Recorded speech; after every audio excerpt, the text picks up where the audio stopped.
सब I hope सारे लोग बहुत अच्छे होंगे। तो डीबीटी जीआरएफ में जो पार्ट ए और पार्ट बी दो दो सेक्शन में आपका क्वेश्चन पेपर रहता है। और टोटल तो आपको पता ही है कितने मार्क्स का रहता है, ये 300 मार्क्स का रहता है।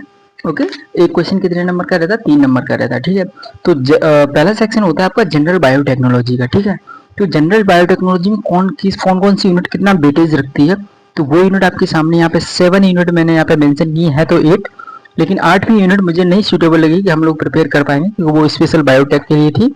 तो उसको अगर छोड़ भी दे दें तब भी आप 7 यूनिट अच्छे से कर सकते हो। क्यों कर सकते हो, क्योंकि आप सीएसआईआर की तैयारी कर रहे हो या कर चुके हो, तो इसलिए आप इन यूनिट को कवर कर सकते हो। ठीक है, तो पहले आपकी जो मेन यूनिट है वो है आपकी क्या, आप यहाँ पे देख सकते हो, वो आपकी बायोमोलिकुलर स्ट्रक्चर एंड फंक्शन। ठीक है, जो बायोकेमिस्ट्री है ना, बायोकेमिस्ट्री में प्रोटीन की स्ट्रक्चर, अमाइनो एसिड की स्ट्रक्चर है ना, protein folding, protein denaturation, nucleic acid, all about nucleic acid. ठीक है, और सब कुछ आप बायोकेमिस्ट्री पढ़ ही लेते हो, जिसमें एंजाइम्स के बारे में, एंजाइम काइनेटिक्स के बारे में। एंजाइम काइनेटिक्स बहुत ज्यादा इंपॉर्टेंट है, मैंने पहले भी बताई थी और फिर बता रहा हूँ। ठीक, अब सेकंड हमारी methods in biotechnology. Methods in biotechnology में कौन कौन से मेथड्स आप यूज करते हो, ठीक है, उनके बारे में। यहाँ से क्या होता है, बल लाइनर क्वेश्चन बन के आते हैं, तो आपको बेसिक नॉलेज भी रहेगी उन चीज के बारे में, तो आप आसानी से क्वेश्चन बना सकते हो। ठीक है, लेकिन हाँ, तरीका इसमें यही है कि आपको नॉलेज होनी चाहिए, आप इसमें तुक्का नहीं लगा सकते। ठीक है, अगर आप तुक्का लगाने जाओगे तो लगा करके देख लेना, पीवाई की उठा करके नहीं बन पाएगा क्वेश्चन। ठीक है, तो आपको तुक्का बिल्कुल नहीं लगाना, आपको बेसिक नॉलेज लेनी है इन सबकी। थर्ड यूनिट हमारी यही है कि organisation of structure and function of prokaryote and eukaryotic cell.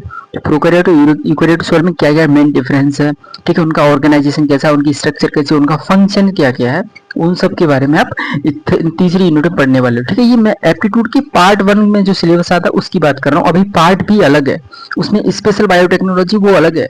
तो इसमें ये आपको पार्ट ए के लिए ये 3 यूनिट होगी आपकी। चौथी आपकी सेलुलर प्रोसेसेस। सेलुलर प्रोसेसेस में क्या है, आपकी सेल सिग्नलिंग हो गया, कैंसर हो गया, एपोप्टोसिस हो गया। ठीक है, सेल सिग्नलिंग कौन सी, जीपीसीआर, आरटीके और एनएफ कप्पा भी सिग्नलिंग।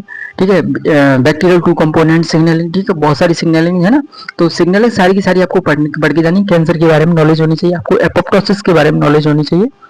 फिफ्थ है आपकी recombinant DNA technology, RDT. Recombinant DNA technology में आपको कौन कौन से एंजाइम रोल प्ले करते हैं, कैसे उसको प्यूरिफिकेशन कैसे करते हैं डीएनए का, किस तरीके कौन कौन सी टेक्नोलॉजी यूज करते हो, इसमें आरडीटी में आप पढ़ लेते हो अच्छे से। ठीक है, सिक्स है आपकी genetics, phylogeny and evolution. Evolution एक सीएसआईआर में करके यूनिट है, इवोल्यूशन करके इकोलॉजी एंड इवोल्यूशन।